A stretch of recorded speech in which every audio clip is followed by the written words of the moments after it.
The US just designated the Houthis as a foreign terrorist organization for what amounts to trying to stop Israel's genocide. In their statement explaining their rationale, the State Department says pretty candidly that they made the decision because Yemen's Houthi movement, whose real name is Ansar Allah, has been blocking Israeli and US ships from passing through the Red Sea. Now, the stated purpose of Ansar Allah's blockade is to uphold Article 1 of the UN Genocide Convention.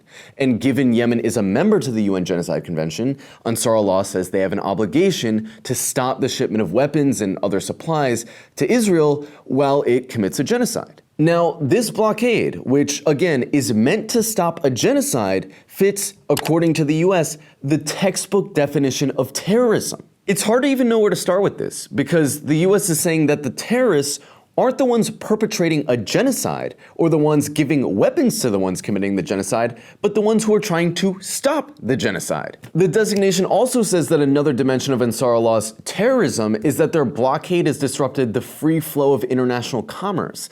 But the US disrupts the free flow of international commerce all the time. The US has laws that ban companies from buying and selling products from certain countries. The US uses its control of the international banking system to deny entire countries access to international trade and credit. The US even has a policy of seizing resources and assets of countries it doesn't like. Designating Ansar Allah as terrorists for setting up a blockade is also deeply ironic because, as many people have pointed out, the US is currently enforcing two unilateral economic blockades of Cuba and Venezuela. And unlike Ansar Allah's blockade of Israel, which has yet to actually kill anyone, the US blockade of Venezuela has killed thousands of people.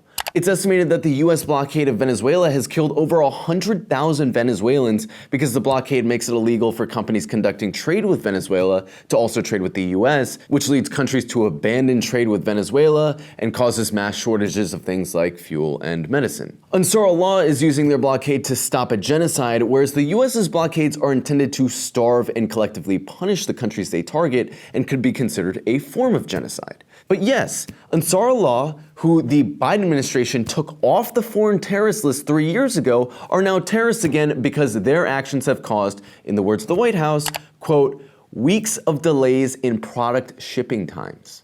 The terrorism designation is obviously ridiculous, but that's because Ansar Allah's terrorism designation has nothing to do with terrorism. Ansar Allah aren't being punished because they committed terrorism. They're being punished because their blockade is working. Israel imports 99% of its imported goods by sea.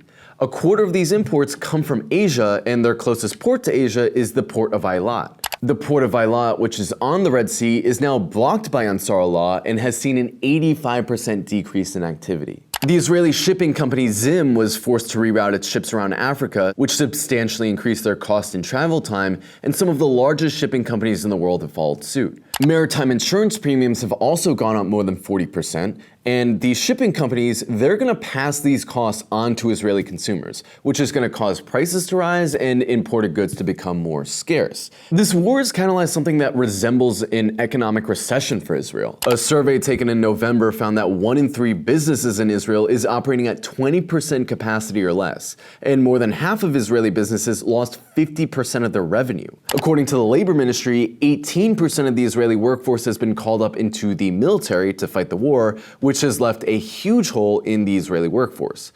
There are videos that show Israel using its soft power programs like Taglit Birthright as sources of free labor to supplant the loss of workers. Over 1 million Israelis have left the country, tourism has collapsed, business investment has collapsed, and all in all, the Israeli Treasury predicts that Israel's GDP will have fallen 15% in the fourth quarter, and that the war will cost Israel a total of $58 billion, which is 10% of the entire economy.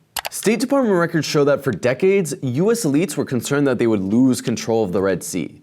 And in 2015, the US would go on to arm, fund, and support a genocidal war waged by Saudi Arabia against Ansar Allah. This war pushed 2/3 of the Yemeni population to the brink of starvation and caused the worst cholera outbreak in human history, but it still failed to defeat Ansar Allah. And now, the same Yemeni people who faced a US-backed genocide only a few years ago are now mounting the most disruptive actions against the US-backed genocide in Gaza. This is, of course, humiliating for the United States. It wasn't so long ago when the US considered Nelson Mandela and his supporters terrorists, and then they defeated South African apartheid.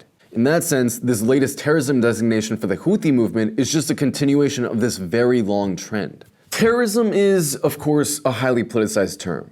Of course, apartheid states and their supporters are going to consider attempts to end their apartheid states as terrorism, but in Palestine and the Middle East, the real terrorists are the ones who are carpet bombing hospitals, schools, and entire neighborhoods. Israel and the United States.